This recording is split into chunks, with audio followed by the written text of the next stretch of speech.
देवाय च श्रीमानाविरभूद्भूमौ रामानुजदिवाकरः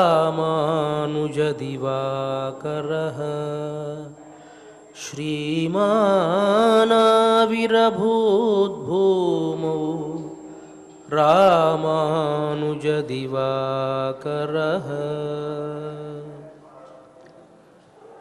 శ్రీ శ్వేతవరాహ కల్ప అధినాయకుడైనటువంటి వరాహస్వామి పాదార విందాల చింత అఖిలాండకోటి బ్రహ్మాండ నాయకుడు కలియుగ ప్రత్యక్ష దైవము అయినటువంటి శ్రీనివాసుని పాద పద్మాల వద్ద తిరుప్పావైజీయర్ అని పేరుగాంచినటువంటి భగవద్ రామానుజుల పరంపరా ప్రాప్తమైనటువంటి శ్రీ శ్రీ శ్రీ పరమహంస పరివ్రాజకాచార్యవర్యులు ఉభయ వేదాంత ప్రవర్తకాచార్యులు అయినటువంటి తిరుమల శ్రీ పెదజీయంగారుల పవిత్ర మఠ ప్రాంగణంలో భగవద్భాగవత ఆచార్యుల అనుగ్రహంతో తిరుమల తిరుపతి దేవస్థానములు శ్రీ వెంకటేశ్వర భక్తి ఛానల్ వారి సౌజన్యంతో ధనుర్మాస ఉత్సవ కార్యక్రమంలో నేటికి మనం 23వ పాశురంలోకి ప్రవేశించాం. ప్రతిరోజు మాదిరిగానే ముందుగా భగవద్ రామానుజుల వైభవాన్ని తెలుసుకొని కార్యక్రమంలోకి ప్రవేశిద్దాం.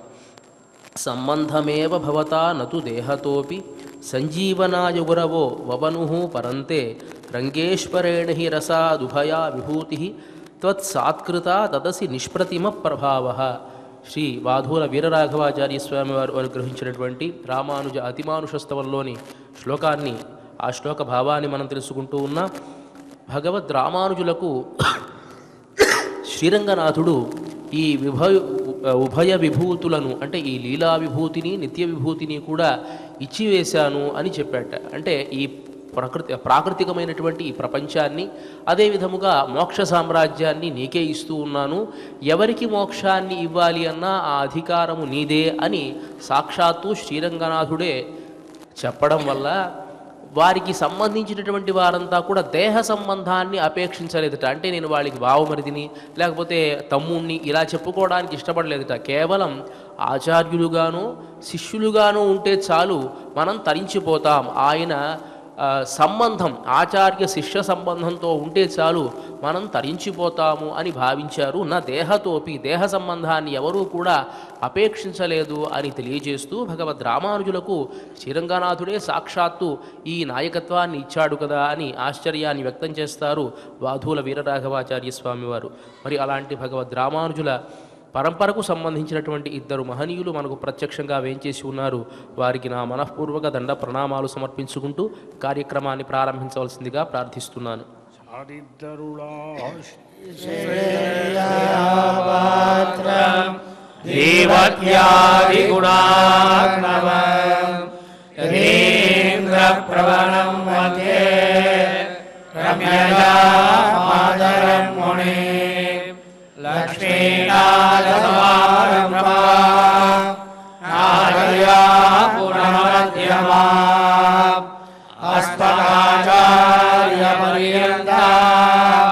వందే గురుపరంపరా యో నిత్యమచ్యుతపరాన్ముదయుగ్మయుగ్మ వ్యాపారస్తదితరాణి కృణాయమే అస్మద్గురో భగవతోస్య సింధో రామానుజస్య శరణం ప్రపద్యే.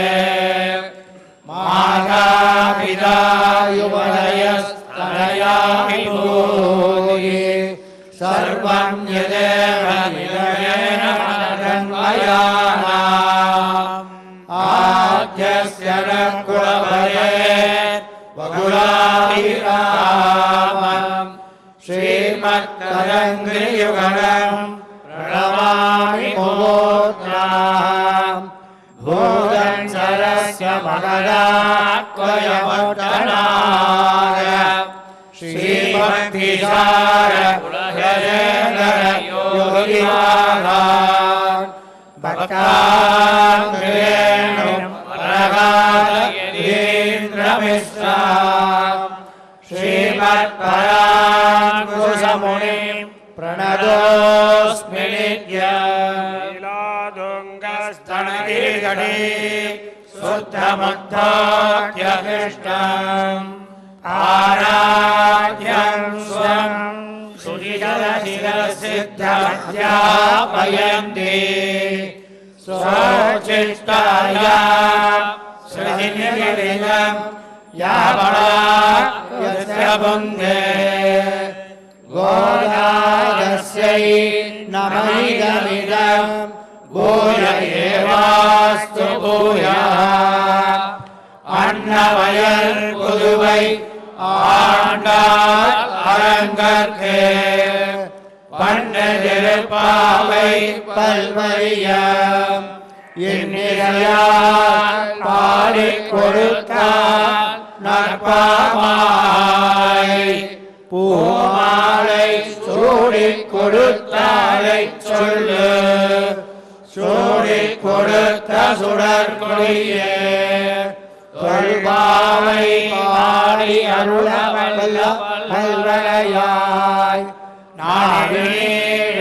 நாடேங்கடவர்க்கு என்ன இது என்ன இம்மாற்ற நாம் கடவா வண்ணமே நல்கு மலை முழஞ்ச நெஞ்சில் மண்ணை கிழந்துறங்கு சீரிய சிங்கம் அறிவுற்று தீ விழித்து வேறு மயிர் பொங்க எப்பாடும் பேர்ந்துணரி மூறி நிமிர்ந்து முழங்கி புறப்பட்டு போதருமா போதே நீ பூவை பூவண்ணா உன் கோயில் நின்று இங்களே போந்தருளி கோகுடைய சிறிய சிலாசனத்திலிருந்து யாம் வந்த காரியம் ஆராய்ந்து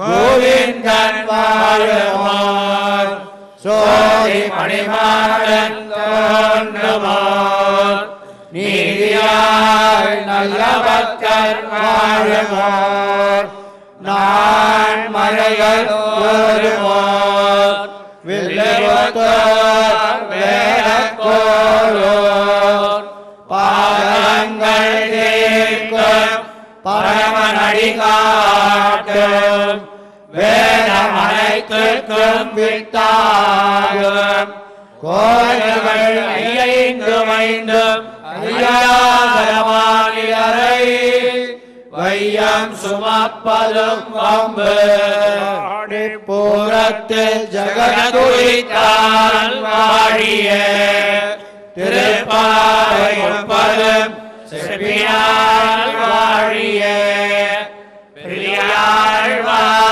பெற்றெடுத்த பெண்பிள்ளை வாழிய பெரும்போதோர் மாமுனிக்கு பின்னால் வாழிய ஒரு 143 வாழிய உயரங்கற்கே எண்ணி உகந்தளித்தால் வாழிய மறுவாழும் திருவள்ளி வடநாடி வாழிய வன்புருவை போதை மலர்பதங்கள் வாழிய. శ్రీమతే రామానుజాయ నమః. శ్రీమద్వరవరమునయే నమః. ముందుగా పాశురాన్ని అనుసంధానం చేసుకుని పాశుర అర్థాన్ని ఆస్వాదిద్దాం. மாரிமலை முழஞ்சில் மண்ணை கிடந்துறங்கும் சீரிய சிங்கம் அறிவுத்து தீவிழுத்து ஏரிமயிர் பொங்க பாடும் பேர்ந்துதறி மூறி நிமிர்ந்து முழங்கி புறப்பட்டு போதருமா போலே நீ பூவை பூவண்ணா உன் கோயில் நின்னு இங்கனே போந்தருளி கோப்புடைய சீரிய சிங்காசனத்திருந்து சீரிய சிங்காசனத்திலிருந்து யாம் வந்த காரியம் யாம் வந்த காரியம் ஆராய்ந்தருளேலோரெம்பாவாய். ஆராய்ந்தருளேலோரெம்பாவாய். ఆండాళ్ తిరువడిகளே శరణం. ప్రియ భగవద్ బంధువులారా, గోదాదేవి 5 ఏళ్ల చురుప్రాయంలోనే తిరుప్పావై అనేటువంటి వ్రతాన్ని తాను ఆచరించి మనకు అందించింది. ఆ వ్రతంలో ఉండేటువంటి ఒక్కొక్క పాశుర అర్థాలను కూడా మనం ఆస్వాదిస్తూ ఉన్నాం. ఇవాటి ఈ పాశురంలో గోపికలంతా కూడాను స్వామిని ప్రార్థిస్తూ ఉన్నారు. నువ్వు నృసింహస్వరూపముగా, ఒక సింహం ఏ విధంగా అయితే గుహలో నిద్రించేటువంటి సింహం వానాకాలం అంతా కూడా అయిపోయిన తర్వాత తన గాంభీర్యాన్ని ప్రకటిస్తూ బయటికి వచ్చి తన గొప్పతనాన్ని ప్రదర్శిస్తుందో, అదే విధముగా నువ్వు నీ మందిరం నుంచి బయలుదేరి వచ్చి మధ్యలో ఉండేటువంటి సింహాసనంలో వేంచేసి ఉండాలి అని ప్రార్థించేటువంటి ఒక ప్రార్థన ఈ పాశురం ద్వారా మనకు తెలుస్తుంది. నిన్నటి రోజున అభిమాన భంగమాయి వందు, అభిమానాన్ని అంతటినీ కూడా పోగొట్టుకొని వచ్చి నిన్ పళ్ళిల్ కట్టెల్కియే శంఖమిరుప్పార్బోల్ అని చెప్పి నీ దగ్గరికి వచ్చి నిలిచాము అని చెప్పి ప్రార్థన చేశారు కదా. ఎప్పుడైనా సరే అహంకారము, మమకారము, వైరాగ్యము ఇవన్నీ కూడా శాశ్వత రూపాన్ని పొందాలి అంటే భగవంతుడు తప్ప ఇక వేరేవాడు ఎవరు కూడా లేదు. సహజంగా అంటారు చాలా వైరాగ్యం కలిగినటువంటి వాడండి ఆయన, చాలా వైరాగ్యం ఉన్నటువంటి వాడు అని అంటారు. వైరాగ్యము అంటే ఏమిటి? వైరాగ్యం అంటే ఈ భౌతికమైనటువంటి విషయాలపైన దృష్టి లేకపోవడము అని అనాలా, లేకపోతే భౌతికమైనటువంటి పదార్థాల మీద ఇచ్చ లేకపోవడము అని అనాలా? దేన్ని వైరాగ్యము అని మనం అనాలి అంటే, భౌతికమైనటువంటి వస్తువుల మీద ఎప్పుడు ఇష్టం పోతుంది అంటే భౌతికమైన ప్రపంచం మీద ఇచ్చ లేనప్పుడే. సహజంగా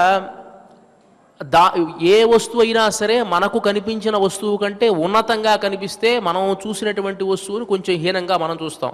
మనం ఉదాహరణకు చూసుకోవచ్చు, మార్కెట్లో వాళ్ళ కొత్త సెల్ ఫోన్ వచ్చిందనుకోండి, దాన్ని మనం వాడుతూ ఉన్నాం.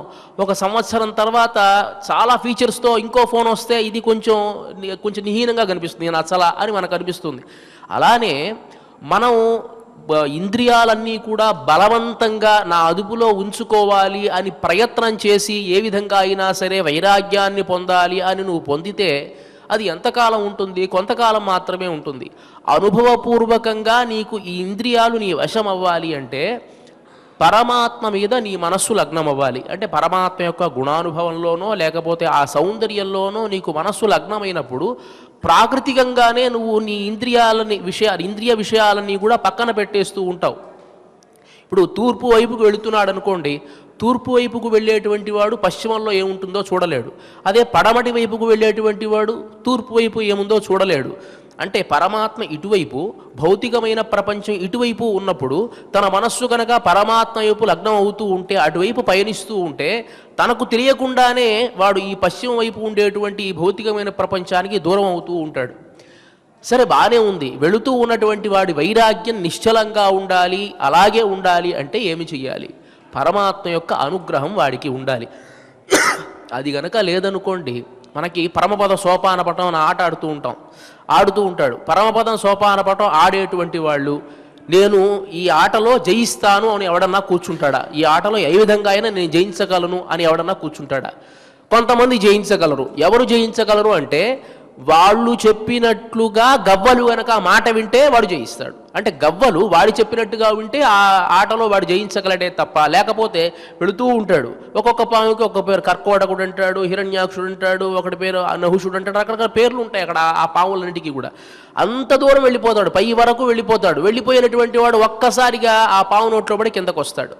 అదే విధముగా వైరాగ్యము అనేటువంటి ఒక ఉద్దేశం ఉన్నటువంటి వాడు, విరాగి అయినటువంటి వాడు కూడా నేను వైరాగ్యంగా ఉన్నాను అని ఎంత ప్రయత్నం చేసినా కూడాను ఒక్కొక్కసారి భగవంతుని యొక్క అనుగ్రహం లేకపోతే మళ్ళీ కిందకి జారి పడిపోవలసిందే. బలాత్కారంగా ఇంద్రియాలని అణుచుకునేటువంటి వాడు ఒకడు ఉంటాడు. మనకి విశ్వామిత్ర మహర్షి యొక్క వృత్తాంతం కనుక చూసినట్లయితే ఆయనకి వశిష్ఠుడి మీద కోపం వచ్చింది, కామధేను ఇవ్వలేదు అని చెప్పి. ఏ విధంగా అయినా సరే వశిష్ఠుడిని జయించాలి అన్నాడు, తపస్సు చేశాడు. ఒక దిక్కుకు వెళ్ళాడు, మొదట తపస్సు చేశాడు. ఆ దిక్కులో తపస్సు చేస్తే ఎన్నో రకాల అస్త్రాలన్నీ కూడా వచ్చాయి. సరే, ఆ అస్త్రాలన్నీ తీసుకుని వచ్చి వశిష్ఠుడి మీద ప్రయోగించాడు మొత్తం అన్నీ కూడా. వశిష్ఠుడిని ఏ విధంగా అయినా సంహరించి ఆ ఆవును తీసుకుని వెళదాము కామధేనువుని అని చెప్పి, నందిని ధేనువుని. కానీ దైవవశాత్తు ఆ నందిని ధేనువు యొక్క సంకల్పం వల్ల ఎంతోమంది సైనికులు పుట్టి ఆ సైనికులు ఈ విశ్వామిత్రుని యొక్క సైనికుల్ని సంహరించడం, తద్వారా తాను ఓడిపోవడం. అదే సందర్భంలో కోపంతో వశిష్ఠుడి మీద ఎన్నో రకాల అస్త్రాలన్నీ ప్రయోగించడం. ప్రయోగిస్తే ఆయన కాస్త తన బ్రహ్మదండాన్ని ఉంచి యోగంలో ఉంటే అన్ని అస్త్రాలు కూడా ఆ బ్రహ్మదండమే మింగేయడం చూశాడు. అప్పుడు అనుకున్నాడు, చిచి, ఈ క్షత్రియ బలం దేనికి పనికిరాదు. దిగ్బలం క్షత్రియ బలం, బ్రహ్మతేజో బలం బలం కాదు. ఈ క్షత్రియ బలం దేనికి పనికిరాదు. ఈ అస్త్రశస్త్రాల వల్ల ఏమి ప్రయోజనం. నేను కూడా ఋషినవ్వాలి అనుకున్నాడు.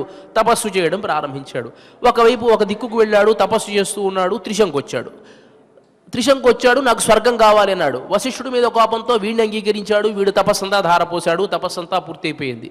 మళ్ళీ తపస్సు ఆర్జించాలి అంటే ఆయన ఏం చేస్తున్నాడు, తన ఇంద్రియాలని బలవంతంగా తన అదుపులో తాను తీసుకుని వచ్చి తపస్సు చేసి తనకు ఒక లక్ష్యం ఉంది. ఏమిటి అంటే బ్రహ్మత్వాన్ని పొందాలి, అంటే బ్రహ్మర్షి అవ్వాలి అనే ప్రయత్నం తాను బలవంతంగా చేస్తూ ఉన్నాడు. అయిపోయింది, ఆ దిక్కుతో పని అయిపోయింది. మళ్ళీ ఇంకో దిక్కుకు వెళ్ళాడు. శునశ్శేపుడు కనిపించాడు. ఇట్లో మా నాన్నగారు నన్ను బలివ్వాలనుకుంటున్నారు, నువ్వే ఏ విధంగా అయినా కాపాడాలి అని అంటే, సరే కాపాడేటువంటి బాధ్యత ఎవడిది? క్షత్రియుడిది. అయినా కూడా ఆ పాత ఇది బుద్ధి పోలా ఆయనకి. దానికి కూడా కొంత తపస్సునంతా ధారపోసి శునశ్శేపుడిని కాపాడాడు. అంటే లోకోపకారమైన పనే చేశాడు. కానీ ఇంద్రియాలన్నీ కూడా తాను బలవంతంగా అట్టిపెట్టి ప్రయత్నం చేస్తూ ఉన్నాడు. ఇంకో వైపు వెళ్ళాడు, తపస్సు చేస్తూ ఉన్నాడు. ఊర్వశి వచ్చింది. సరే, ఊర్వశితో కొంతకాలం గడిపాడు. తాను చూడనటువంటి రాజకన్యలా, తాను చూడనటువంటి సౌందర్యమా, తాను చక్రవర్తిగా ఉన్నప్పుడు ఎంతటిని అనుభవించి ఉంటాడు. ఎంతని అనుభవించినా కూడాను ఆ ఆశ తీరలేదే. కాబట్టి సరే అలా తపస్సు పోగొట్టుకున్నాడు. ఇట్లా మన ఇంద్రియాలని గనక మనం బలవంతంగా ఏ విధంగా అయినా సరే మన అదుపులో తీసుకోవాలి అంటే అవి వశం అవనే అవదు. మరి ఎట్లా అవ్వాలి? భగవంతుడి అనుగ్రహం వల్ల అవ్వాలి. ఆ భగవంతుడి అనుగ్రహం వల్ల అవుతూ ఉన్నటువంటి సందర్భంలో కూడా భగవంతుడి యొక్క ఇచ్ఛ లేని పక్షంలో మళ్ళీ వాడు పడిపోతాడు. మనకి భాగవతంలో జడభరతుడు అనేటువంటి ఒక గొప్ప వేదాంతి యొక్క కథ వస్తుంది. ఈ జడభరతుడు అనేటువంటి వాడు అజనాభుడు అనేటువంటి ఒక రాజు యొక్క కుమారుడు. ఈ అజనాభుడు అనేటువంటి అతను ఇంద్రుణ్ణి కూడా జయించగలిగినటువంటి సామర్థ్యం ఉన్నటువంటి వాడు, ఇంద్రుణ్ణి జయించినటువంటి వాడు. అతనికి కొంతమంది పిల్లలు ఉన్నారు. ఆ పిల్లలలో ఈ భరతుడు అనేటువంటి వాడు ప్రథముడు, మంచి యోగ్యుడు కూడాను. ఈ భరతుడికి రాజ్యాన్నంతా అప్పచెప్పాడు. ఈ భరతుడు కూడా చక్కగా విశ్వరూపుడు అనేటువంటి అతని యొక్క కుమార్తెను వివాహం చేసుకున్నాడు. రాజ్యభారాన్నంతా తీసుకుని 10,000 సంవత్సరాలు చక్కగా రాజ్యాన్ని పాలించాడు. కానీ మొదటి నుంచి కూడా భగవంతుడి మీద ఉండేటువంటి ఒక అభినివేశంతో తాను వేదాంతిగా ఉండి ఈ 10,000 సంవత్సరాలు పూర్తయిన తర్వాత తన పిల్లలకి ఆ రాజ్యాన్ని తాను అప్పచెప్పి తాను అడవులకు వెళ్ళి తపస్సు చేయడం ప్రారంభించాడు. అంటే అన్నిటినీ వదిలేసి రాజ్యాన్ని, భార్యని, పిల్లలని, ఐశ్వర్యాన్ని అంతటిని వదిలేసి వచ్చాడు. తాను పులహ మహర్షి యొక్క ఆశ్రమంలోకి వచ్చాడు. అది సాలగ్రామ క్షేత్రం దగ్గర ఉండేటువంటి ఒక ఆశ్రమం. అక్కడ తపస్సు చేసుకుంటూ ఉన్నాడు ఆయన. ఎలాంటి విషయాలకి వెళ్ళడల్లా ప్రశాంతంగా తపస్సు చేసుకుంటూ ఉన్నాడు. అనుకోకుండా ఒకరోజు చక్ర నదికి వెళ్ళాడు. అక్కడ స్నానం చేస్తూ ఉన్నాడు. స్నానం చేస్తూ ఉంటే తన అనుష్ఠానం చేసుకుంటూ ఉండేటువంటి సందర్భంలో లేళ్ల గుంపంతా పరిగెత్తడం ప్రారంభించింది. ఎందువల్ల అంటే సింహం ఏదో వస్తున్నట్టుంది. లేళ్ల గుంపు పరిగెత్తుతూ ఉన్నది. ఒక సింహం ఒక్కసారి గాండ్రించింది. ఆ లేళ్ల గుంపులో ఉండేటువంటి ఒక లేడి పాపం నిండు గర్భిణి. ఆ గర్భిణి అయ్యేటప్పటికి తప్పించుకోలేక ఏ విధంగా అయినా సరే నదిని దాటాలి అనేటువంటి ప్రయత్నం చేసి నదిలో దూకింది. అనుకోకుండా దాని గర్భస్రావం అయ్యి అక్కడే ఒక చిన్న జింక పిల్ల బయటికి వచ్చింది, ప్రసవించింది. ఈ లేడి కాస్త అలాగే ఆ నదిని దాటి ఒడ్డుకు వెళ్ళి మరణించేసింది. దీని దూరంగా ఉండి చూస్తూ ఉన్నాడు ఈ భరతుడు. చూసి అయ్యయ్యో పాపం ఆ మూగజీవి ఏమైపోతుందో ఏమిటో, సింహం ఏదైనా తినేస్తుందేమో అని చెప్పి దాన్ని జాగ్రత్తగా తీసుకుని దాన్ని నీళ్లలో కడిగి దాన్ని జాగ్రత్తగా చూసుకుంటూ ఉన్నాడు ఆయన. క్రమేపీ ఈ జింక ఎప్పుడైనా సరే ఆకలి వేస్తే ఇతని దగ్గరికి రావడం, ఇతన్ని ఏదో పెట్టింది తినడం అట్లా ఉంది. దాన్ని జాగ్రత్తగానే గమనించుకుంటూ ఉన్నాడు. గమనించుకుంటూ ఉన్నాడు. పాపం ఇది ప్రతిరోజు ఇతని దగ్గరికే వచ్చి తను అనుష్ఠానం చేసుకుంటూ ఉన్న అతని ఒడిలో కూర్చోవడం, అతని కాళ్ళు నాకడం, అతని చేతులు నాకడం, ఇట్లా తన ప్రేమను తాను ప్రదర్శిస్తూ ఉంది. అమాయక జీవి కదా, ప్రదర్శిస్తూ ఉంది. దీనికి ఏ విధంగా అయినా సరే మనం ఆహారం పెట్టాలి అని చెప్పి అక్కడ దానికి ఆహారాన్ని వెతుక్కొచ్చి ఆహారాన్ని పెట్టి దాన్ని గమనిస్తూ ఉన్నాడు. క్రమేపీ ఏమైందంటే రాజ్యాన్ని విడిచిపెట్టాడు, భార్యని విడిచిపెట్టాడు, ఐశ్వర్యాన్ని విడిచిపెట్టాడు, భోగభాగ్యాలన్నీ విడిచిపెట్టాడు. ఇన్ని విడిచిపెట్టి ఇక్కడికి వచ్చి పాపం ఈ లేడి మీద మమకారం ఏర్పడింది. అయ్యయ్యో అది సమయాన్ని ధ్యానం చేస్తూ ఉంటే అనుకోకుండా అది కనుక ఏడిస్తే అయ్యయ్యో దానికి ఏం పెట్టలేదే అని ఎక్కడి నుంచి లేచి దానికి పెట్టి వచ్చేవాడు. ఇట్లా జరుగుతూ ఉంది. తన మరణకాలం ఆసన్నమైనది. ఆ ఆసన్నమయ్యేటువంటి సందర్భంలో అయ్యో ఈ లేడికి ఏమి చేయలేకపోతున్నానే, దీన్ని ఎవరు చూసుకుంటారా అని బాధపడుతూ శరీరాన్ని విడిచిపెట్టేశాడు. శరీరాన్ని విడిచిపెడితే ఏం తప్పు చేశాడంటే ఆయన ఏం తప్పు చేయలేదు కదా. ఒక మూగప్రాణికి తాను ఆవాసాన్ని ఏర్పాటు చేశాడు, దాన్ని పరామర్శించాడు, బాగానే ఉన్నది.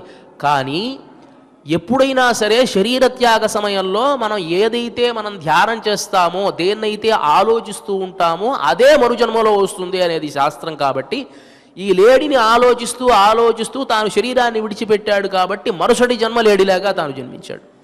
అంటే ఎంత అంటే అంత ఐశ్వర్యాన్ని విడిచిపెట్టినటువంటి జడభరతుడు కూడా ఒక చిన్న మమకారం, అంటే ఆ లేడీ అనేటువంటి మమకారంలో చిక్కుకుపోయాడు. ఈ భగవంతుడి యొక్క లీల ఎలా ఉంటుందో చూడండి. ఎలాంటి వాడినన్నా పప్పులో కాలేటి చేస్తుంది అనమాట. సరే లేడీగా జన్మించాడు, ఇదేమిటి జన్మరా, నేను చేసినటువంటి అనుష్ఠానానికి ఇలాంటి జన్మ వచ్చింది ఏమిటి, నేను పులికి భయపడాలి, సింహానికి భయపడాలి, ఏమిటి ఈ జన్మ, నా జన్మ అని బాధపడుతూ వెళ్ళిపోయి ఆ పూర్వజన్మ స్మృతి ఉంది కాబట్టి వెళ్ళిపోయి కొంతకాలం ఎక్కడా లేకుండా ఏకాంతంగా ఉండి శరీరాన్ని విడిచిపెట్టాడు. తరువాత ఒక బ్రాహ్మణ కుటుంబంలో జన్మించాడు. అతనే ఆ బ్రాహ్మణ కుటుంబంలో జన్మించాడు. చక్కగాని యోగ్యుడే, కానీ ఏమి మాట్లాడు, ఉలకడు పలకడు. తండ్రికి ఏం ప్రయోజనం, తల్లికి ఏం ప్రయోజనం. ఇప్పుడు పిల్లలు మనను చూసుకుంటే ఏదన్నా మాట్లాడితే, ముద్దుగా మాట్లాడితే ఏదైనా ప్రేమగా చూస్తాం. ఏమీ మాట్లాడకపోతే ఏం ప్రయోజనం, వాడితే చూసుకున్నారు. సరే వాళ్ళకి అతని మీద బాధ్యత ఉన్నది కాబట్టి ఉపనయనాది సంస్కారాలన్నీ చేశారు. ఏమి చేసినా వాడు అట్లా అంటే ఒక రాయి రప్ప, ఎలా బాగున్నావా, ఒక నవ్వు లేదు, ఒక ఆనందం లేదు, ఒక ఏడుపు లేదు. కొడితే ఏడవడు. ఇప్పుడు కొడితే ఏడవన్నా ఏడవాలి, లేకపోతే ఆనందం వస్తే నవ్వాలి. ఏమి చేయడు, అట్లా ఉంటాడు. ఇట్లా గాల్లో చూస్తూ ఉంటాడు.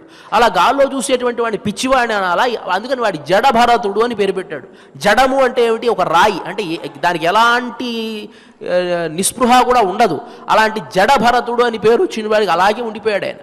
అలా ఉంటే ఒకానొక సందర్భంలో రాహులుడు అనేటువంటి ఒక రాజు వెళుతూ ఉన్నట్ట ఆ మార్గంలో. అంటే చాలా చమత్కారమైన కథంతా ఆ భాగవతంలో తెలుస్తారు. ఇతన్ని బలిద్దాం అనుకున్నాడు ఒక బందిపోటు. అతనికి సంతానం కలగకపోతే కాళికామ్మ వారికి మొక్కుకున్నాడు, నాకు గనక సంతానం కలిగితే నేను బలిస్తాను, ఎవరినో ఒకళ్ళని, ఒక నరబలి ఇస్తాను అని అన్నాడు.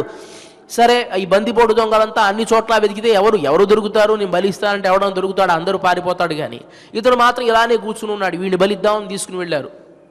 తీసుకుని వెళితే అతను ఏం భయపడలేదండి, అలా నించోబెట్టారు, తలను అరకాలంతే. ఈ సందర్భంలో కాళికా అమ్మవారికి దయగలిగి అయ్యయ్యో ఇలాంటి వైరాగ్య సంపన్నుని తీసుకొచ్చి నా ముందు పెట్టారంటే, సమూహం సర్వభూతేషులాగా ఈ సుఖ దుఃఖాలన్నీ కూడాను అలాగే చూడడం. సరి అయిన అన్నం వెయ్యకపోయినా, తిట్టినా, కొట్టినా దేన్ని పట్టించుకునేవాడికి ఒక రాయిలా ఉండిపోయేటువంటి వాడు అనమాట. అలా కాళికా అమ్మవారు కాపాడిన తర్వాత ఒకానొక సందర్భంలో రాహులుడు అనేటువంటి రాహుగణుడు అనేటువంటి రాజు ఆ మార్గంలో వస్తూ ఉన్నాడు. ఆ మార్గంలో అతనికి మోయడానికి బోయలు కావాలి. ఒక అతనికి జ్వరం వచ్చింది, రాలేదు.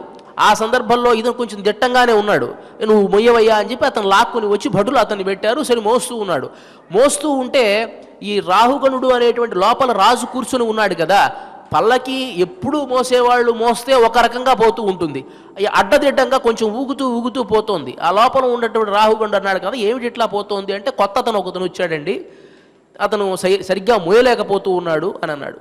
సరే కాసేపు ఓర్చుకుని ఉన్నాడు. అట్లానే మళ్ళీ కొంత దూరం పోయిన తర్వాత అట్లానే మరీ ఊగుతూ ఉన్నది. పల్లకి ఆపండి అన్నాడు. దిగి అతను చూసి, దున్నపోతులా ఉన్నావు, ఇంత బాగా బలిష్టంగా ఉన్నావు, ఆ మాత్రం పల్లకి మొయ్యలేవా అని నానా మాటలు అనేశాడు ఆయన. అప్పుడు ఈ జడభరతుడు అన్నాడు కదా, ఆయన నువ్వు లావుగా ఉన్నావు అని అన్నావు కదా, అది శరీరాన్ని అన్నావా ఆత్మని అన్నావా? ఈ శరీరం అనేటువంటిది లావుగా ఉంటుంది, సన్నగా ఉంటుంది, అలా అన్నా ఉండవచ్చు. ఆత్మ అనేటువంటిది శాశ్వతమైనది, అది ఎప్పుడు లావు సన్న దానికి ఏమీ ఉండదు. నువ్వు అన్నటువంటి మాట ఈ శరీరం తీసుకోవాలా ఆత్మ తీసుకో, ఇలా ప్రశ్న వేయడం ప్రారంభించాడు. అతను వేదాంతాన్ని అధ్యయనం చేయడం కోసం కపిల మహర్షి దగ్గర, దత్తాత్రేయ మహర్షి దగ్గరికి వెళ్ళేటువంటి వాడు అన్నమాట ఈ రాహుగణుడు అనేటువంటి రాజు. అప్పుడు ఈ మాటలు విని తనకే భయం వేసి,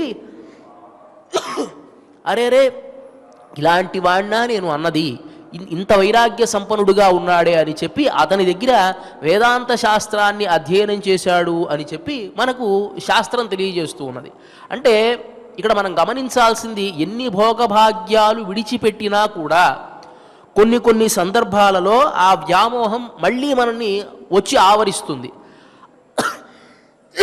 ఆ వ్యామోహాన్ని మనం అధిగమించాలి అంటే ఏమి చేయాలి? అందువల్లే అంగన్మాజ్ఞాలత్తరశర్ అనేటువంటి ఆ పాశురంలో అభిమాన భంగమాయి వందు నిన్ పళ్ళిల్ కట్టెల్కియే శంగమిరుప్పార్వోల్ వందు తలై పెయ్దో, నిన్ను వచ్చి ఆశ్రయిస్తూ ఉన్నాము. ఈ వైరాగ్యం అనేటువంటిది శాశ్వతంగా ఉంటుందా ఉండదా మనం చెప్పలేము. ఒక ఆయన ఉపన్యాసం విన్నాడు, గంటసేపు మంచి వక్త చెప్పినటువంటి ఉపన్యాసం అంతా విన్నాడు. ఇంటికి వెళ్ళాడు, మొదట తగాదా వేసుకున్నాడు భార్యతో అనమాట. భార్యతో తగాదా వచ్చింది. తగాదా వస్తే ఎక్కడికి వెళ్తాడు? గుడికో గోపురానికో పార్కుకో ఎక్కడికో వెళ్ళాలి. సరే, అప్పుడు ఖాళీగా ఉంది దేవాలయం, ఏదో ఉపన్యాసం ఒక ఆయన ఉపన్యాసం చెప్తున్నాడు, వెళ్ళాడు, కాసేపు కూర్చున్నాడు. ఆ గంటసేపు కూర్చున్న తర్వాత ఆ గంటసేపు అయిపోయింది, ఆకలేస్తుంది. ఓ పక్క ఎక్కడికి వెళ్తాడు? ఎంత కోపం వచ్చినా ఏమి, మళ్ళీ భార్య దగ్గరికే వెళ్ళాడు కదా. వెళ్ళి భార్యను సముదాయించాలి కదా ఏదో ఒక రకంగా. హుసే, ఇవాళ నేను దేవాలయానికి వెళ్ళాను, ఆయన చెప్పాడు కదా ఎన్ని విషయాలు, ఈ శరీరం నిజంగా శాశ్వతమైంది కాదు, మనం ఊరికినే కోపాలు తాపాలు పడతాం, కానీ ఏం శరీరం ఇదంతా కూడాను, ఈ జీవితం అనేది కేవలం 100 ఏళ్ళు, ఈ 100 ఏళ్లలో నిద్రకు కొంతకాలం పోతుందని చెప్పాడు ఆయన పెద్ద ఆయన. దాంట్లో ఉన్నది కొంత, దాంట్లో బాల్యం, యవ్వనం, వార్ధక్యం వస్తుందన్నాడు. ఈ దీంట్లోనే మళ్ళీ కోపము తాపము, మనం ఏమిటో, ఈ జీవితం ఏమిటో అంతా మాయ మిథ్య అని ప్రారంభించాడు. సరే, కాసేపు చూసింది, ఏమండి ఇవాళ నేను టిఫిన్ ఏం చేయమంటారు అని అడిగింది. దోశ చట్నీ చేయవే అన్నాడు ఆయన. దోశ చట్నీ చేయవే. సరే, చట్నీ ఏం చేయమంటారు అని అడిగింది. పల్లీ చట్నీనా లేకపోతే కొబ్బరికాయ చట్నీనా? పల్లీ చట్నీ చేయవే అన్నాడు ఆయన. అంటే ఇంతసేపు జరిగిన వేదాంత ఉపన్యాసం అంతా దాన్నే ఏమంటారంటే ఉపన్యాస వైరాగ్యం, శ్మశాన వైరాగ్యం, ప్రసూతి వైరాగ్యం అంటారు. కాసేపు వైరాగ్యం. ఆ వైరాగ్యం నిలిచిపోవాలి అంటే ఎంతోసేపు నిలబడదు, కొంతసేపు మాత్రమే నిలబడుతుంది. శాశ్వతంగా నిలబడాలి అంటే ఎవరి అనుగ్రహం కావాలి అంటే పరమాత్మ అనుగ్రహం కావాలి. కాబట్టి మేము స్త్రీత్వ ప్రయుక్తమైనటువంటి అభిమానాన్ని కూడా విడిచిపెట్టి వచ్చామయ్యా. ఇది శాశ్వతంగా నిలబడాలి అంటే నీ అనుగ్రహం మాకు కావాలి అని చెప్పి ప్రార్థించి ఆ పరమాత్మ యొక్క అనుగ్రహాన్ని తాము పొందారు. అప్పుడు పరమాత్మకి అనుగ్రహం కలిగింది. ఇప్పుడు సమస్తాన్ని నీకు నేను అర్పణ చేస్తున్నాను అని భక్తుడు ఎప్పుడైతే అంటాడో పరమాత్మ కూడా అలా ఆలోచిస్తారండి. మనం భార్యకి ఎందుకు గొప్పతనాన్ని ఇస్తాము అంటే, తన పుట్టింటిని విడిచిపెట్టి, తన బంధువర్గాన్ని విడిచిపెట్టి మెట్టినింటికి వచ్చి వాళ్లే తన బంధువులుగా తాను అనుకొని, వాళ్ళ ఇంటి పేరు వదిలేసేసి నీ ఇంటి పేరు తాను తీసుకొని, నీ పిల్లల్ని తాను చూసుకుంటూ నీ బంధువర్గానికి మర్యాద ఇస్తూ ఉంటుంది. కాబట్టి మన భార్యకి అంత ప్రేమను మనం పంచిపెట్టాలి. ఇప్పుడు అలా వచ్చినటువంటి భార్యకి తను ఏమి చేయాలి? తన ఆనందాన్ని తను అదే విధంగా చూసుకోవాలి కదా. ఈ భర్త కూడా కొంతమంది ఉంటారు, ఐశ్వర్యాన్ని కూడా విడిచిపెట్టి వచ్చేటువంటి మహానుభావులు కొంతమంది ఉంటారు. పాపం వచ్చినప్పుడు ఇతనేం చేయాలి? ఆ ఐశ్వర్యాన్ని విడిచిపెట్టి వస్తే అలా ఎలాంటి లోటు లేకుండా చూసుకోవాల్సిన బాధ్యత ఈ భర్త మీద ఉంటుందా లేదా? అంటే ఆడవాళ్ళకి కొన్ని ధర్మాలు ఉన్నాయి, ఇట్లా ఉండాలి ఇట్లా ఉండాలి, మగవాళ్ళకు కూడా ధర్మాలు చాలానే ఉన్నాయి, అలాంటి వాళ్ళని ఎలా చూసుకోవాలి అనేది. మరి అదే విధముగా భక్తుడికి కొన్ని బాధ్యతలు ఉన్నప్పుడు భగవంతుడికి కూడా కొన్ని బాధ్యతలు ఉంటాయి కదా. వీళ్ళంతా సమస్తాన్ని విడిచిపెట్టి వచ్చాము అని ఎప్పుడైతే చెప్పారో అలాంటి వాళ్ళకి పరమాత్మ భక్త పరాధీనుడైపోతాడట. అంటే కీలుబొమ్మ అయిపోతాడు, ఏం మాట్లాడలేడిగా. వాళ్ళు ఎలా చెప్తే అలా వినాల్సిందే. అప్పుడు అడిగారు కదా, ఈ మాయనంతని జయించి రావడం చాలా కష్టమమ్మా అని అన్నాడు కృష్ణుడు. అది నీ అనుగ్రహం అయ్యా, నీ అనుగ్రహం వల్ల మేము విడిచిపెట్టి వచ్చామే కానీ మా గొప్పతనం ఏముంది? నువ్వు అనుగ్రహించావు, తద్వారా మేము రాగలిగాము. అన్నమాచార్యుడు అంటాడు, కడవరాదు హరి ఘనమాయ తెగి విడువగరాదు వేసరరాదు కడవరాదు హరి ఘనమాయ. ఆ చూపుల ఎదిటికి చోద్యం వైనది జనన మరణమూల ప్రపంచము. చూస్తూ ఉంటే మన ముందు ఒకడు మరణిస్తూ ఉంటాడు, ఒకడు పుడుతూ ఉంటాడు.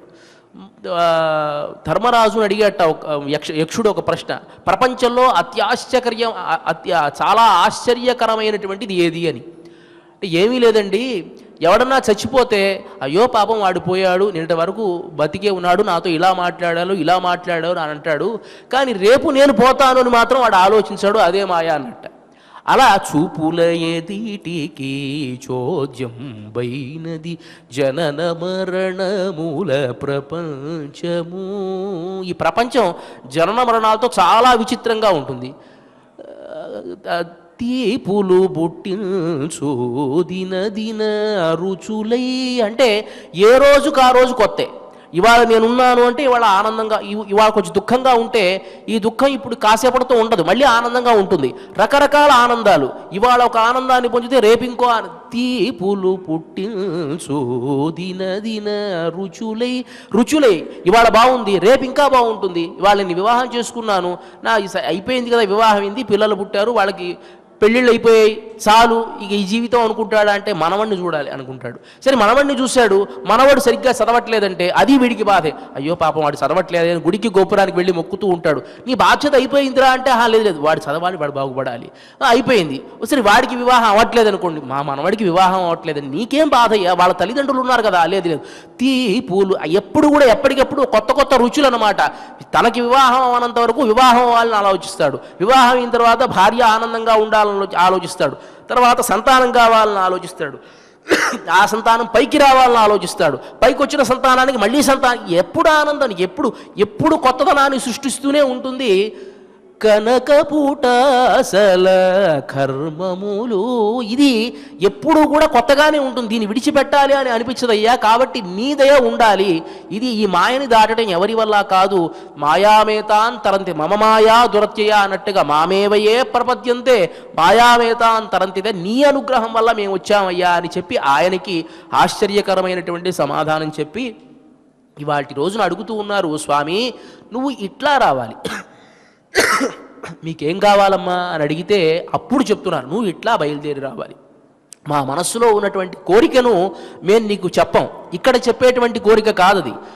ఎందువల్ల అంటే ఈ 4 గోడల మధ్య మేం గనక మా కోరిక చెప్తే వినేవాళ్ళకి వేరే అని అనుకుంటారు. కాబట్టి కోరిక ఎక్కడ అడగాలి, అందరి ముందే అడుగుతాం. అందరూ ఉండగా ఒక న్యాయస్థానంలాగా ఒక సింహాసనం మీద నువ్వు గనక అధిష్ఠించినప్పుడు అప్పుడు మేము అడుగుతాము. అంతేకాకుండా ఇక్కడ నువ్వు నిద్రాణావస్థలో ఉన్నటువంటి ఒక శయ్య మందిరం. కొన్ని సందర్భాల్లో మనం ఎవరన్నా ఏదో ఒక విషయం చెప్తే చేస్తాను అని మర్చిపోవచ్చు. అదే మన ఏమరుపాటుతో లేకుండా ఉండేటువంటి సందర్భంలో దాన్ని కనుక మనం చెబితే జ్ఞాపకంగా ఉంటుంది కదా. మనం నిద్రపోయేటువంటి సందర్భంలో ఏదన్నా ఒక విషయం చెప్పారు, తప్పకుండా చేస్తామని నిద్రపోతాం, మరుసటి రోజు పొద్దున్న లేవగానే ఆ విషయాన్ని మర్చిపోతాం. అదే మనం మేలుకొని బాగా ఉత్సాహంగా ఉన్నటువంటి సందర్భంలో ఒక విషయాన్ని చెబితే దాన్ని చెవులో పెట్టుకుని ఎట్లా అయితే మనం ఆచరిస్తామో అదేవిధంగా ఓ కృష్ణ, ఇది 4 గోడల మధ్య చెప్పేటువంటిది కాదయ్యా, నువ్వు సింహాసనం పైన అమరి ఉన్నప్పుడు చెప్పేటువంటి కోరిక, కాబట్టి నువ్వు బయలుదేరి రావాలి. ఎలా బయలుదేరి రావాలి అంటే సింహంలా బయలుదేరి రావాలి. ఏమిటండి సింహంలా బయలుదేరి రావాలి? నా కృష్ణుడు అందంగానే ఉంటాడు కదా, సింహంలా బయలుదేరి రావాల్సినటువంటి అవసరం ఏమిటి అంటే అన్ని అవతారాలలో కల్లా నరసింహావతారానికి ఒక గొప్పతనం ఉందట. ఏమిటి అంటే ప్రతి అవతారంలోనూ కూడా అన్ని గుణాలతో స్వామి ఆవిర్భవిస్తాడు, కానీ అన్ని గుణాలు తాను చూపించుకోవడానికి అవకాశం ఉండదు. ఇప్పుడు ఒక చిత్రకారుడు ఉంటాడు, ఆ చిత్రకారుడు వాడు ఒక ఉపన్యాసానికి వెళ్ళాడు అనుకోండి, ఆ ఉపన్యాసం కూడా చెప్పగలడు, ఉపన్యాసం చెబుతూ ఉంటాడు. ఆ మధ్యలో వాడు చిత్రకారుడుగా మధ్యలో ఆ ఉపన్యాసం ఆపేసేసి నేను బొమ్మలు కూడా వేస్తాను, బొమ్మలు వేస్తూ ఉంటాడా? అవకాశం కాదు. అంటే అవకాశం ఉన్నప్పుడు దాన్ని చూపించగలగాలి. ఒక భరతనాట్యం వేసేటువంటి వాడు ఉంటాడు, వాడు ఏదో ఒక ప్రోగ్రాంకి వెళ్ళినప్పుడు భరతనాట్యం ఆడవచ్చు, కానీ అతను మామూలుగా రోడ్డు మీద వెళుతూ ఉంటే కనిపించినప్పుడు భరతనాట్యం వేస్తే అడుక్కు తినడానికి వచ్చాడేమో అనుకుంటారు తప్ప వాడి కళ ప్రదర్శించాడు అనుకోడు. అంటే ఏదైనా సరే మన దగ్గర ఉండేటువంటి ఒక నైపుణ్యాన్ని ప్రదర్శించాలి అంటే అవకాశం వచ్చినప్పుడు, అవకాశం ఉన్నప్పుడు అక్కడ ప్రదర్శించాలే తప్ప నాకు అన్నీ ఉన్నాయి కాబట్టి ప్రదర్శించలేం. అలా ప్రతి అవతారంలో కూడా పరమాత్మ అన్ని గుణాలతో ఆవిర్భవిస్తాడు. కానీ రామకృష్ణాది అవతారాల్లో సౌశీల్య సౌలభ్యాలు అంటే ఎవరు వచ్చినా చక్కగా మాట్లాడడం, అందరితో అరమరికలు లేకుండా కలిసిపోవడం, తర్వాత ఆశ్రిత వాత్సల్యము, ఆశ్రిత రక్షణము, ఇవన్నీ కూడా అన్ని అవతారాల్లో కూడా ఉన్నాయి. కానీ నరసింహావతారంలో ఇవన్నీ కాకుండా ఒక గుణం ప్రకాశింపజేసేటండి. ఏంటంటే సర్వవ్యాపకత్వం. అంటే నేను అన్నిటిలోనూ వ్యాపించి ఉంటాను అనేటువంటి గుణాన్ని ప్రదర్శింపజేసింది నరసింహావతారం. ఇంక ఏ దాంట్లో కూడా ప్రదర్శించే అవకాశం రాలా. అంటే పరమాత్మ అన్ని గుణాలతో ఆవిర్భవించిన అవకాశం రావాలి కదా. ఆ అవకాశం ఉండడానికి ఉన్నటువంటి అవతారం నరసింహావతారం. కాబట్టి ఉదాహరణకు నాకు డాక్టర్ అవ్వాలని ఉందనుకోండి, నేను అవ్వలేదు, ఏం చేస్తాను? ఓ డాక్టర్ స్టెథోస్కోప్ వేసుకుని, ఒక కోటు వేసుకుని, ఒక ఫోటో దిగి నేను డాక్టర్గా కాసేపు అనుభూతి చెందుతాను. లేకపోతే ఒక పోలీస్ ఆఫీసర్ అవుదాం అనుకున్నాను, అవ్వలేదనుకోండి, ఏం చేస్తాను? దాన్ని వేసుకుని ఒక ఫోటో తీసుకుని ఆనందపడతాను. అవునా కాదా? భార్యలకు కొన్ని ఆశలు ఉంటాయి పాపం, ఫలానా వాడిలా నా భర్త ఉండాలి అని ఊహించుకుంటారు, తప్పేం లేదు. అలా లేడనుకోండి, కొంచెం ఆ పోలికలతో ఉన్నవాడిని వివాహం చేసుకుంటారు. చేసుకున్నప్పుడు ఏం చేస్తారు అంటే వాడికి ఆ ఫలానా తన కథానాయకుడు అయితే ఏ రకమైన కాస్ట్యూమ్స్ వాడాడో ఆ కాస్ట్యూమ్స్ అంతా వేసి ఒక ఫోటో తీసుకుని ఇంట్లో పెట్టుకుని, ఆహా అలాంటి వాడు నా భర్త కాకపోయినా ఇలా అన్నా ఉన్నాడే అని ఆనందపడతారా లేదా? అదే విధముగా ఈ గోపికలకు ఒక కొరత ఉన్నది. ఏమిటంటే నరసింహావతారంలో సర్వవ్యాపకత్వాన్ని, అంటే ఇందుగలడు అందులేడని సందేహము వలదు చక్రి సర్వోపగతుండు అని అన్నారు కదా. మరి అంతా వ్యాపించి ఉంటాడు అనేటువంటి ఆ తత్వాన్ని చూపించింది నరసింహావతారం అయితే, అంతా వ్యాపించి కృష్ణుడు ఉన్నాడు అని చూపించడానికి అవకాశం లేదు కదా, అంతా వ్యాపించి రాముడు ఉన్నా అంటే చూపించడానికి అవకాశం లేదు కదా. కానీ ఆశ్రిత వాత్సల్యం, ఆశ్రిత కారుణ్యం, తర్వాత వచ్చిన వాళ్ళని కాపాడి ఇంత నరసింహావతారంలోనూ ఉంది, కృష్ణావతారంలో ఉంది, రామావతారంలో ఉంది. ఇదొక్క గుణం ఎక్కువ ఎక్స్ట్రా ఉందన్నమాట. కాబట్టి అలా నా స్వామి ఉంటే ఆ గుణంతో పూర్తి అయిపోతుంది. అది కాకుండా అందగాడు నరసింహస్వామి, నరసింహస్వామిలా అందమైనటువంటి వాడు ఎవడూ లేదు అనేటువంటి ఒక స్టేట్మెంట్ ఆళ్వార్లు ఇచ్చారు. అంటే మనం ఇచ్చేది కాదు. మామూలుగా ఎవరన్నా అడిగితే కృష్ణుడు అందంగా ఉంటాడా, రాముడు అందంగా ఉంటాడంటే మనం సహజంగా ఏమంటాం? అందరూ అందంగానే ఉంటారండి, ఎవరి అందానికి ఎవరు తక్కువ అని మనం అంటాం. అదే ప్రశ్న ఆళ్వార్లను అడిగితే ఆయన అంటే అழிయాంతానే అందమైనటువంటి వాడు నరసింహస్వామే అని స్టేట్మెంట్ ఆళ్వార్లు ఇచ్చారు. వాళ్ళు ఇవ్వడానికి ఎవరండి గొప్పవాళ్ళు అంటే, ఒక సైంటిస్ట్ కనుక ఏదో నీళ్లల్లో విద్యుత్తు ఉంటుంది అని కనుక అన్నారనుకోండి, ఒక సైంటిస్ట్ ఉంటుంది. ఎందుకు ఉంటుందంటే సైంటిస్ట్ చెప్పాడు కాబట్టి. నువ్వు ఏదైనా కనిపెట్టావా, చూసావా? లేదు, సైంటిస్ట్ చెప్పాడు కాబట్టి నీళ్లలో అగ్ని ఉంటుంది అని అంగీకరిస్తున్నావా లేదా? లేదా ఇంకో దాంట్లో వాయువులో అగ్ని ఉంటుంది అని అంగీకరిస్తున్నాం కదా, వాడు చెప్పాడు కాబట్టి. అలానే వీళ్ళు మామూలు భౌతికమైన విషయాల్లో సైంటిస్టులు అయితే, ఆధ్యాత్మికమైన విషయాల్లో ఆళ్వార్ అంటే బాగా మునిగి భక్తి యొక్క లోతులు చూసినటువంటి వాళ్ళని ఆళ్వార్ అని అంటాం. ఆ భక్తి యొక్క లోతు చూసినటువంటి వాడే అన్నీ చెప్పగలడు. కాబట్టి సమర్థులైనటువంటి ఆళ్వార్లు చెప్పినటువంటి విషయం ఏమిటంటే, అందమైనటువంటి వాడు కేవలం నరసింహస్వామే, ఇంకెవరు కూడా. అழகிய సింగర్ అనే పేరు అழகிய రామర్ అని కానీ, అழகிయ కണ്ണన్ అని కానీ, అழகிయ పార్థన్, ఇంకేం చెప్పాలి, అழகிయ సింగర్ అని అంటారు. కాబట్టి అందమైనటువంటి వాడు నరసింహస్వామి అని చెప్పారు. కాబట్టి అలా బయలుదేరి రావాలి, మాకు ఆ కొరత తీరిపోవాలయ్యా అని చెప్పి కీర్తిస్తూ ఉన్నారు. మలై ముళంజిల్. మంచి వానాకాలం వచ్చింది. ఆ వానాకాలంలో సింహం ఆ 4 మాసాలు కూడా ఒక పర్వత చర్యలో శయనిస్తూ ఉంటుంది. శయనించి మన్ని కిడందు ఉరంగు, ఆ 4 నెలలు కూడా చుట్టూ ఉండేటువంటి ప్రాణులన్నీ ఆనందంగా సంచరిస్తూ ఉంటాయి. ఎందుకంటే సింహం బయటికి రాదు కాబట్టి ఆనందంగా సంచరిస్తూ ఉంటాయి. ఈ సింహం ఆడు సింహంతో కలిసిపోయి శయనిస్తూ ఉంటుందట. చూడడానికి ఎలా ఉంటుందంటే సింహం ఒకటే పడుకుందేమో అన్నట్టు కనిపిస్తుంది, కానీ ఆడసింహంతో కలిసి శయనిస్తూ ఉంది ఈ సింహం. మారిమలై మొయంజిల్ మన్ని కిడందురంగం శీర్య సింగం, మంచి పరాక్రమమైనటువంటి ఆ సింగం అరివత్తు. ఒక్కసారి ఆ వానాకాలం అంతా అయిపోయింది, ఇక బయటికి రావాలి. అరివత్తు మేలుకుంది. తీవిழுத்து ఎలా బయటికి వచ్చి ఒక్కసారి చూస్తుందట 4 దిక్కుల్లో తన కంటి చూపుతో. అంతా కూడా 4 కోపంతో చూస్తూ ఎర్రనైటువంటి కళ్ళేసుకొని ఒక్కసారి 4 దిక్కుల్లో చూస్తుందట. అరివత్తు తీవిழுத்து వేరిమయ్యరు పొంగ, తన శరీరంలో ఉండేటువంటి జూలు ఏదైతే ఉందో ఒక రకమైనటువంటి పరిమళాన్ని కలిగి ఉంటుంది. ఆ పరిమళం కలిగినటువంటి ఆ జూలుని నిక్కబొడుచేట్టు కూడా ఒకసారి చేసుకొని తీవిழுத்து వేరిమయ్యరు పొంగ ఎప్పాడు పేర్ந்து ఉదరి. 4 దిక్కుల్లో తాను చూసి తన అలసట పోయేట్టుగా ఒక్కసారి ఒళ్ళంతా కూడా దులుపుకుంటుంది. తన మీద ఉండేటువంటి దుమ్మంతా పేర్ந்து ఉదరి మూరి నిమిర్ంది తన అవయవాలన్నీ కూడా తన అధీనంలోకి వచ్చేట్లుగా ముందు కాళ్ళు నిటారుగా పెట్టి వెనక కాళ్ళు బాగా వెనక్కి చాచి, కాసేపు మళ్ళీ వెనక్కి కాళ్ళు నిటారుగా పెట్టి ముందుకు కాళ్ళు ఒకసారి బాగా చాచి తన శరీరాన్ని తన అదుపులో చేసుకుని మూరి నిమిరింది ముழంగి పూరపట్టు ఒక్కసారి గర్జించిందా చుట్టుపక్కల ఉండేటువంటి జంతువులన్నీ అప్పుడు ఇక సింహం మేలుకొంది, మనం జాగ్రత్తగా ఉండాలి అని అనుకున్నట్లుగా నువ్వు బయలుదేరి రావాలి. మూరి నిమిర్ந்து ముழంగి పురపట్టు పోదరుమా పోలే నీ పూవై పూవన్నా. ఓ కృష్ణ, అలా నువ్వు బయలుదేరి రావాలి. నీ పూవై పూవన్నా ఉన్ కోయిల్ నిన్రు, నీ దేవాలయం అంటే నీ ఈ గది నుంచి ఇంగనే పౌందరుడి ఇక్కడ వరకు నడిచి రావాలి. ఎక్కడి వరకు? శీర్య సింహాసనత్తిరింది యా ఇంగనే కోప్పుడే శీర్య సింహాసనత్తిరింది.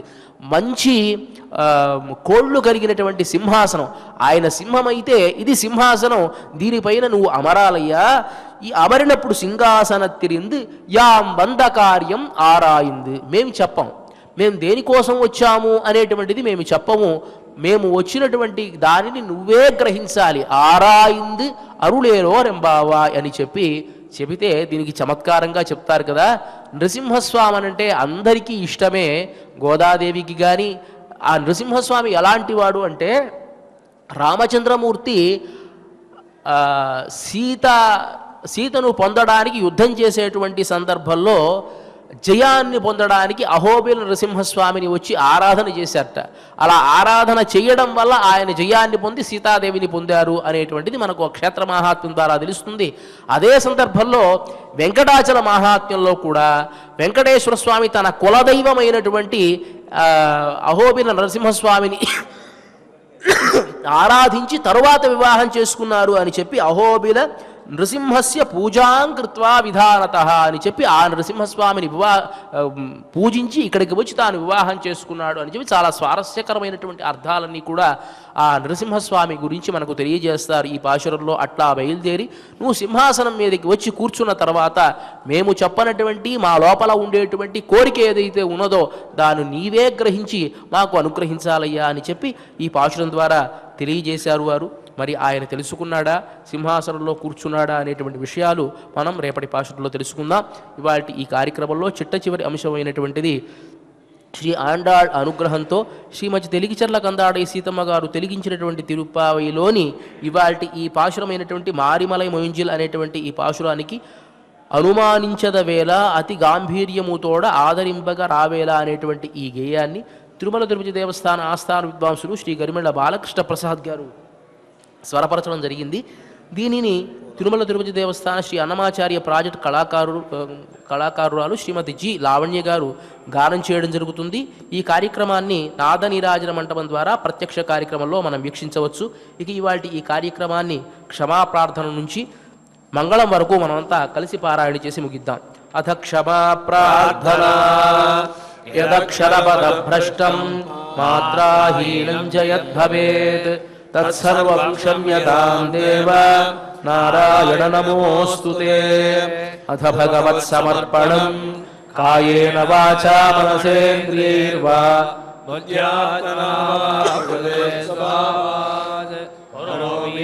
సకలం పరస్మై నారాయణాయేతి సమర్పయామి. అథ లోకక్షేమ ప్రార్థనా స్వస్తి ప్రజాభ్యః పరిపాలయంతాం న్యాయేన మార్గేణ మహీం మహిషాః గోబ్రాహ్మణేభ్యః శుభమస్తు నిత్యం లోకాః సమస్తాః సుఖినో భవంతు.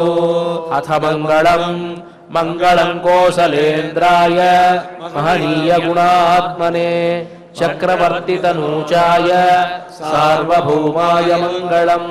అస్తు గోపాల బాలాయ నిత్యాయ పరమాత్మనే భక్తవాత్సల్య నిధయే నిత్యభోగ్యాయ మంగళం. శ్రీమత్యై విష్ణు చిత్తార్య మనోనందన హేతవే నందనందన సుందర్యై గోదాయై నిత్యమంగళం. శ్రియకాంతాయ కళ్యాణ హృదయేర్థినాం श्रीवेङ्कटनिवासाय श्रीनिवासाय मङ्गलम्।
పరమదాసులమైన మాదగు అని విచారణ చేసి కృపతో చరణ సేవయు సంగుమాహరి చేరి నిన్ను ప్రార్థింతుమయ్యా అనుమానించదవేళ అతి గాంభీర్యముతోడ ఆదరింపగ రావేళ అనుమానించదవేళ అతి గాంభీర్యముతోడ ఆదరింపగ రావేళ ఆదరింపగ రావేళ ఆదరింపగ రావేళ ఆదరింపగ రావేళ